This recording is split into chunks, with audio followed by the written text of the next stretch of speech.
This is the Zodiac speaking. Wow, just hearing that phrase still sends a chill right down your spine, doesn't it? Welcome to The Explainer. I am so glad you're here with us today because we are going to dive right into one of the most baffling, enduring, and just plain terrifying mysteries in American history, the Zodiac legacy.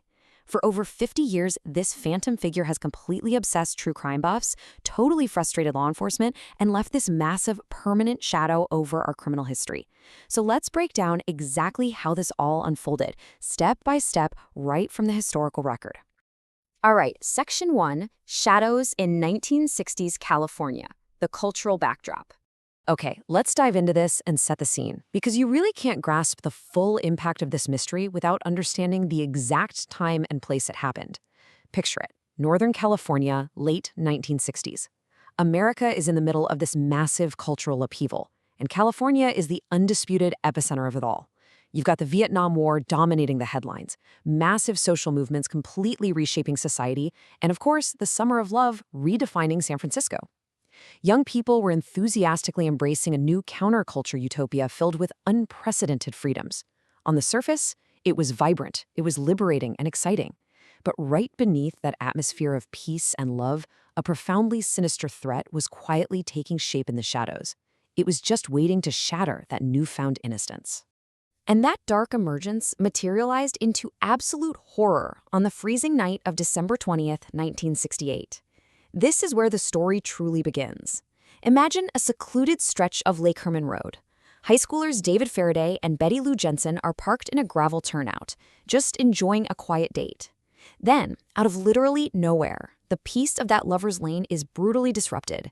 Both teenagers were shot and killed. This wasn't a robbery. It wasn't a crime of passion. It was an execution. Just like that, a dark threat had stepped out of the shadows and violently announced its presence. Moving on to Section 2, The Terror Escalates, a timeline of fear. So it started as this horrific but seemingly isolated incident, rapidly shifted into a terrifying, escalating pattern. Months go by after the Lake Herman Road murders, and the community is slowly trying to move on. But then, July 4th, 1969, at Blue Rock Springs Park, the killer strikes again. He shoots Darlene Ferrin and Mike Maggio right in their car. Maggio miraculously survives, but tragically, Ferrin does not. Then, fast forward less than a month to August 1st, 1969, and the case just blows wide open. 3 major newspapers, the Vallejo Times-Herald, the San Francisco Chronicle, and the San Francisco Examiner, all receive these bizarre, nearly identical letters. And inside those envelopes, not just written threats, they contained pieces of a complex cryptographic cipher. The random violence now had a highly calculated, mocking voice. And the sheer brazenness of it all, it only amplified. By September 1969, people hoped he had stopped, but they were tragically wrong as the nightmare aggressively spread to Lake Berryessa. Now, this attack was profoundly bizarre and visually terrifying. College students Brian Hartnell and Cecilia Shepard are relaxing on the shore, broad daylight, right? A man approaches them, but he's not just a guy with a gun. He's wearing this meticulously crafted black executioner-style hood, emblazoned with a white crossed circle symbol right on the chest. He ties them up, then viciously attacks them with a knife. Hartnell survived to describe this absolute nightmare, but Shepard did not. The public terror was reaching a boiling point. And just when the public thought they kind of understood the killer's hunting grounds, isolated lovers' lanes, remote parks, we see a sharp, horrifying pivot. October 1969. The killer strikes right in the affluent, densely populated Presidio Heights neighborhood of San Francisco, murdering a cab driver named Paul Stein.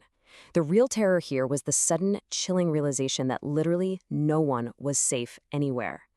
And to prove he did it, the killer ripped off a piece of Paul Stein's blood-soaked shirt and mailed it to the press. Along with it came this sickening threat. He claimed he was going to shoot out the tires of a school bus and pick off the kids as they came bouncing out. Naturally, the entire Bay Area goes into sheer panic. Now, what's really interesting about this next phase is how things change.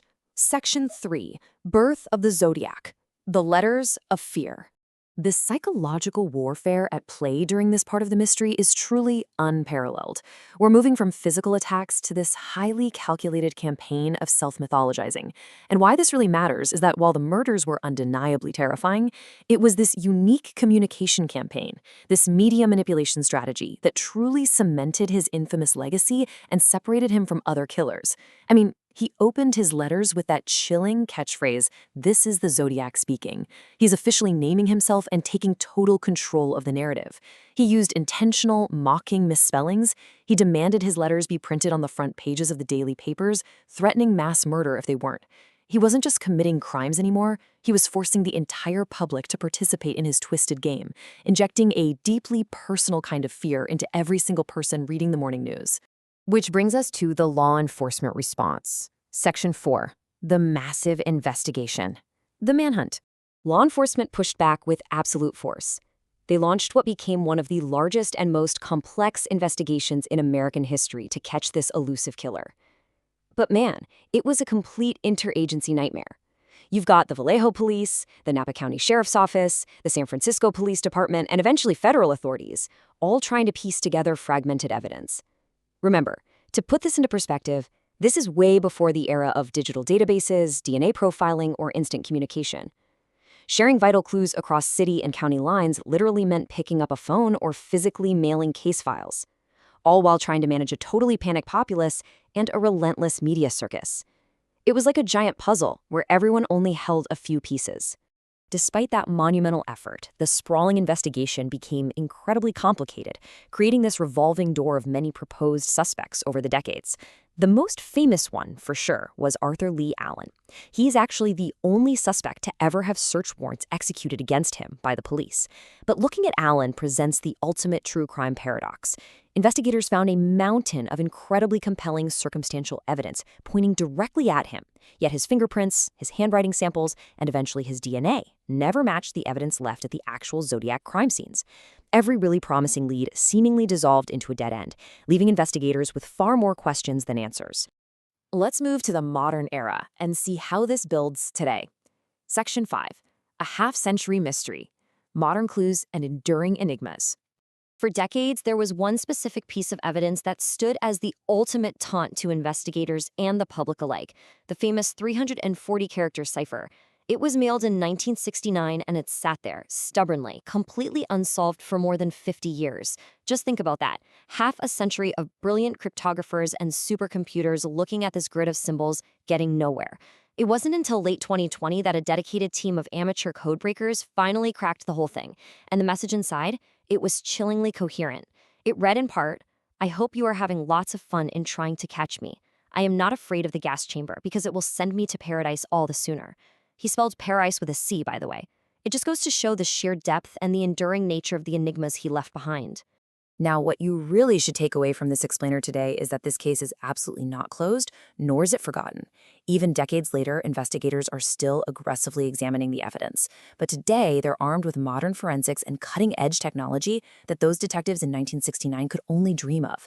The most promising avenue right now is forensic genealogy, the exact same technique used to finally catch the Golden State Killer.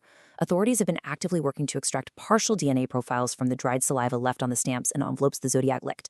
They're hoping that a familial DNA match might finally unmask him. The hunt is still very much alive. All of which brings us right back to the ultimate haunting question that remains on the board.